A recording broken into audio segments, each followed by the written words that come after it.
प्रणाम मिथिला। तऽ एकटा गौरी के गीत सुनबै छी, आशा करै छी जे नीक लागत। आओ सुनू।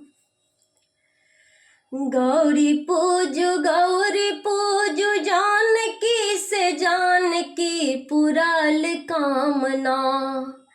गौरी पूजू जानकी से जानकी पुराल कामना। बर भेटल रघुबर पुराल कामना। बर भेटल रघुबर पुराल कामना।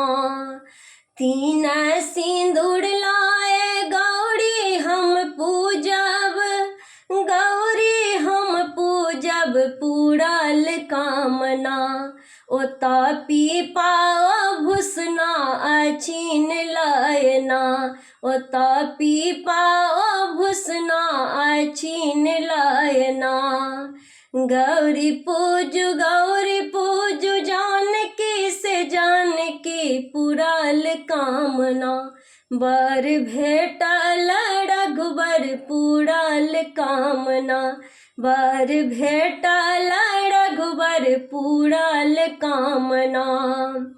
तीना ही जल लाए गौरी हम पूजब। गौरी हम पूजब पुराल कामना। ओता गंगा जमुना सरजुग लायना। ओता गंगा जमुना सरजुग लायना। गौरी पूजू जानकी से जानकी पुराल कामना। बर भेटल रघुबर पुराल कामना। बर भेटल रघुबर पुराल कामना। तीना ही फल लाए गौरी हम पूजब। गौरी हम पूजब पुराल कामना।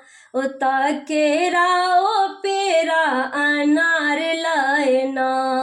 गौरी पूजू जानकी से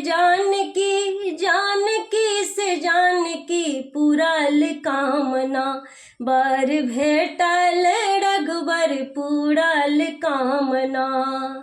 तीन ही फूल लाए गौरी हम पूजब। गौरी हम पूजब पुराल कामना।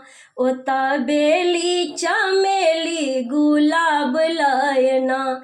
ओता बेली चमेली अरहुल लायना। गौरी पूजू जानकी से जानकी पुराल कामना। बर भेटल रघुबर पुराल कामना। बर भेटल रघुबर पुराल